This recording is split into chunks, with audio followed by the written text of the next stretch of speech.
आम इंतखाबात 2018 में कसूर का हल्का NA 140 था। अब आइंदा इंतखाबात 8 फरवरी 2024 के लिए हतमी हल्काबंदियों के बाद NA 134 बन गया है। इस हल्के में सरदार आसिफ नकई सूबाई वज़ीर मवासलात और वफाकी वज़ीर हाउसिंग रहे हैं और सियासी तौर पर NA 134 में दो खानदान नकई ग्रुप और राना ग्रुप मध्य मुकाबिल रहते हैं और दोनों सियासी ग्रुपों में कांटे के मुकाबले देखे गए हैं। NA 134 के बुनियादी मसाइल हैं क्या? यहाँ के लोगों को किन मसाइल का सामना है और क्या वो आज तक मसाइल हल हो पाए हैं या नहीं, इसी बारे में बात करेंगे। शहजाद मुगल ने खुसूसी रिपोर्ट वहाँ से तैयार की है, आपको वो रिपोर्ट दिखाते हैं। मैं इस वक्त मौजूद हूँ पतोगी में। ज़िला कसूर की ये सबसे बड़ी तहसील है और कौमी असम्बली का ये हल्का NA 134 है। 2018 में जो है ये हल्का NA 140 था और 2018 के इलेक्शन के हवाले से अगर बात की जाए तो उस वक्त PTI के सरदार तालब हसन नकई और नून लीग के राना मोहम्मद अय्याद खान के दरमियान जो है एक कांटेदार मुकाबला देखने को मिला था। मगर इस वक्त जो सरदार तालब हसन नकई साहब हैं वो तरीके इस्तेकाम पाकिस्तान को जो ज्वाइन कर चुके हैं और इस वक्त PTI का जो कैंडिडेट यहाँ पर कोई भी मौजूद नहीं है और इस हल्के के अवाम आइंदा इलेक्शन में किसको इक़्तिदार में देखना चाहते हैं ये हम उन्हीं से जानते हैं। आपने जो है 2018 में किसको वोट दिया था और इस दफ़ा किसको देंगे? इंशाल्लाह। उसकी क्या वजह है? उसकी वजह है वो अच्छा लीडर है, ठीक है, और ईमानदार है, उसको वोट देंगे इंशाल्लाह। क्या नवाज शरीफ ईमानदार नहीं है या जो पाकिस्तान पीपल्स पार्टी वो ईमानदार नहीं है? नहीं जी, कोई ईमानदार नहीं। और दूसरों को वोट दिए हुए सबको हमने, लेकिन किसी ने कोई हमारी सहूलत नहीं दी है, पतोगी में ना गांव में कहीं भी। लेकिन जब वक्त आता वोटिंग का तो वोट लेने आ जाते हैं और काम करते नहीं।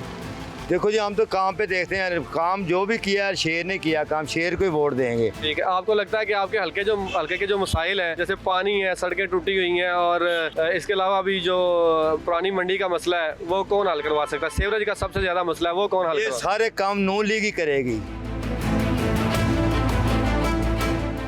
आइंदा इलेक्शन में आप किसको वोट करेंगे? तहरीक लबैक या रसूल अल्लाह। आपको लगता है कि वो आपके इलाके के जो मसाइल हैं वो हल कर सकते हैं? हाँ जी, इंशाल्लाह करेंगे। तो बाकी जो 2-3 पार्टियां हैं उनके हवाले से आप क्या कहते हैं? उनके बारे में कुछ नहीं कह सकते। तहरीक लबैक या रसूल अल्लाह ऐसी तरीके के अल्लाह पाक को कल मुँह को दिखाने के होंगे ना, हमके फ़र्ज अदा किया है। 2018 में किसको वोट किया? PTI को। इसकी क्या वजह है? सर इसकी वजह यह है कि PTI के जो लोग हैं वो बाशऊर हैं। वो नहीं, आपको क्या लगता है कि नून लीग वाले जो हैं या PP वाले हैं वो पढ़े लिखे नहीं? बिल्कुल पढ़े लिखे नहीं। अगर उनमें से कोई एक आध किस्मत से पढ़ा लिखा निकलता है तो उससे शऊर नहीं होता। इतने पिछले 5 साल आपकी हुकूमत रही है, अगर पढ़े लिखे हैं, बाशऊर हैं, तो फिर इतनी महंगाई और ये बेरोज़गारी और ये करप्शन ये काबू तो नहीं हो सकता? सर जब मुल्क को अपने पाँव पे खड़ा करना होता है तो स्टैंड लेना पड़ता है। महंगाई इसलिए की थी ताकि आवाम को उनको जो है ना अपने पैसों से उनको फैसिलिटेट किया जाए, ना कि बाहर से डॉलर मंगवा के और बाहर से दरम मंगवा के। मगर कर्जे तो इन्होंने भी लिए हैं, बहुत ज़्यादा लिए हैं, लेकिन उतारे भी बहुत ज़्यादा हैं।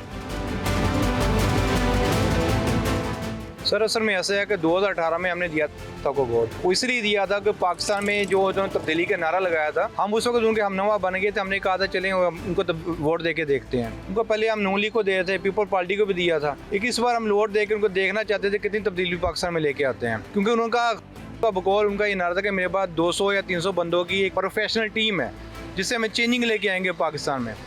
लेकिन कुछ अरसे बाद जो हमें देखा कि उनके पास वो टीम नहीं है, वो टोटल सारे नाकाम होते जा रहे थे। इसलिए हम होपफुल हैं कि हम नवाज शरीफ साहब भी आ गए हैं, हम वोट दोबारा इंशाल्लाह तो नून लीग को ही देंगे। हम PTI को सपोर्ट करते हैं। मेरा मौक़िफ़ इनके बिल्कुल बरअक्स है, क्योंकि पहले को इन्होंने टाइम दिया मगर सही तरह टाइम नहीं ले सके, सही तरह अपने खुल के खेल नहीं सके, क्योंकि उसमें बंदे थे जिसमें जहांगीर तरीन, अलीम खान, वो उन पे सारे करप्शन के केसेस पहले ऑलरेडी से चल रहे थे। ये उनको गालियां देते थे नून लीग वाले, और आज नून लीग वाले उनको जफियाँ डाल रहे हैं।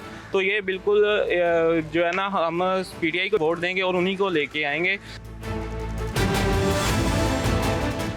जो हतमी फैसला है वो इलेक्शन के दिन अवाम अपने वोट से ही सादर करेंगे। लेकिन यहाँ मैं आपको ये बात बताता चलूँ कि दीगर जमातों की तरह PTI का इस हल्के में अच्छा खासा वोट बैंक तो मौजूद है, मगर फ़िलहाल PTI का कोई भी कैंडिडेट यहाँ पर मौजूद नहीं है। अब देखना यह है कि आइंदा इलेक्शन में जीतकर जो भी पार्टी सामने आती है, क्या वो मुल्की और इस हल्के के जो लोकली सतह पर मसाइल हैं उनको हल करने में कामयाब होती है कि नहीं।